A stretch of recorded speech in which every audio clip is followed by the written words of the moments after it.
Now, Governor DeSantis, as I mentioned, will be delivering his State of the State address tomorrow. By the way, his brand new book, The Courage to Be Free, is already a #1 bestseller. He is now joining us, Florida Governor Ron DeSantis. Governor, great to have you back. Thank you. Good evening, Sean. Thanks for having me. Let's just start with what I think just is so glaring to me. You know, for 175 years, the state of California, they always gained population. People would move to the Golden State, you know, move west, et cetera. That has now not only stopped the last 3 years, they're losing almost 1,000 residents a day while you're gaining nearly 1,000 residents a day. Tell us why you think this is happening. Well, Sean, you hit on the nail on the head. I mean, for about 175 years, Americans built a path to California. No one left California. It probably has more natural advantages than any state in the country. I, as a naval officer, actually spent time stationed at Coronado outside of San Diego. Absolutely beautiful place. And yet, when I became governor, we started for the first time in Florida seeing California license plates in our state. And I can tell you a lot of my supporters were spooked because they didn't know how these people were going to vote. Well, it turns out a lot of these folks were people like us. They were disaffected by the bad policies. They were upset at the taxation. They were upset about how the government operated. They were upset about crime and these Soros-backed district attorneys letting criminals run wild. And they were very frustrated with the COVID lockdown policy. So it created a really perfect storm for people to uproot themselves and move across the entire United States to places like Florida. And I tell you, I always ask them, Sean, because it's one thing to move from the north to a warmer climate. California's got good weather. I say, are you glad you did it? And all of them so far that I've talked to have been glad that they've moved to Florida. Let me ask you about this battle with Gavin Newsom.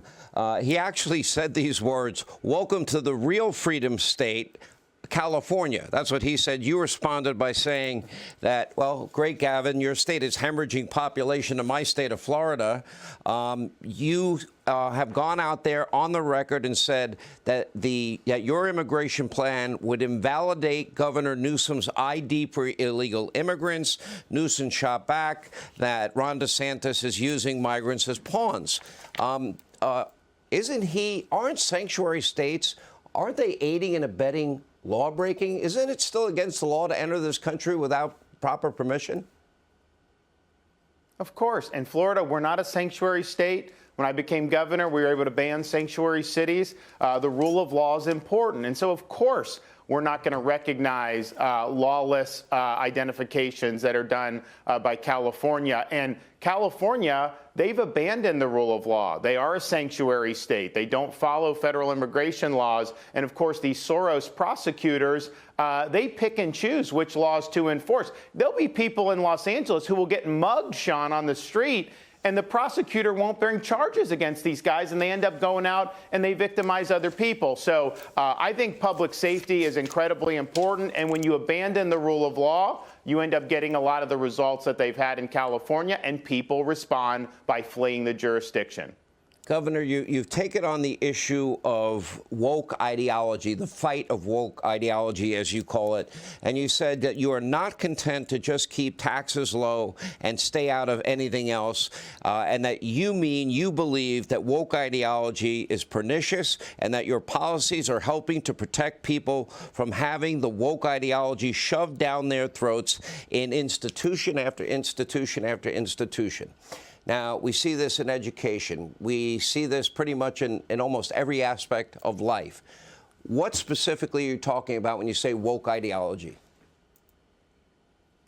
So what we're doing a couple things, Sean. One, just the recognition, I can win a landslide election by 1.5 million votes, and yet the left can still try to impose its agenda through all these other avenues to society. So we recognize that threat more than just what happens in the legislature. Obviously, you need to win those fights. So, for example, we've done things like ban critical race theory in our K-12 schools, no gender ideology. Of course, we got in the tussle with Disney, but second graders shouldn't be told that they were born in the wrong body. And now with our public universities, we are eliminating these DEI programs, which are basically ideological indoctrination. They are racially discriminatory, and it's spread like wildfire throughout almost every college in the United States. So we're upholding the concept of individual merit, treating people as individuals and based on the content of their character, not trying to divvy up people by race as part of some woke sweepstakes.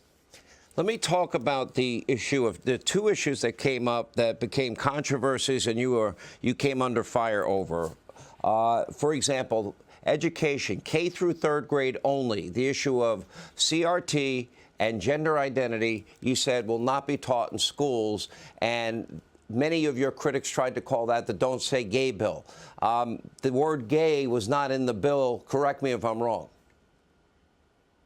No, exactly. I mean, this was a narrative that was put out by the left, and it was not true. But, you know, the corporate press, I mean, they're very partisan, and so they took it. And even to this day, when clearly it's not an accurate description of what happens, these outlets will refer to it that way. Now, here's the thing, Sean. We had a referendum on this on the election. I can tell you parents across Florida, regardless of political party, agreed with us that we need to focus our education on the basics, teaching kids to read, write, teaching them to add, subtract, teaching about science and history. We don't need to be injecting concepts like gender ideology into the schools, particularly the young kids.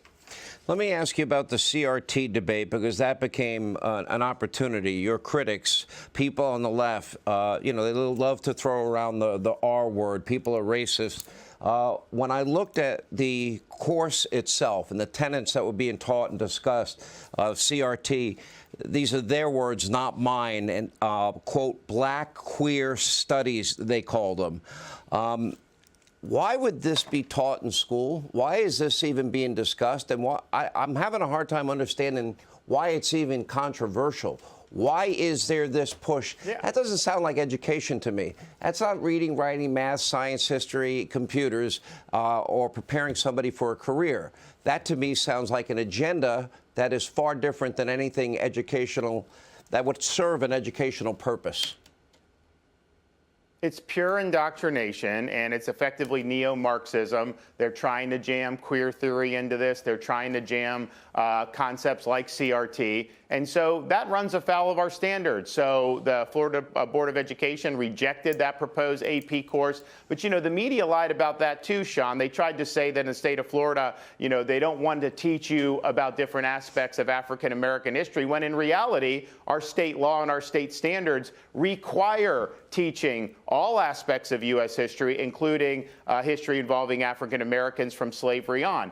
And so we're doing it right because that's factual history, but we're not going to let them hijack that to try to advance a left-wing agenda.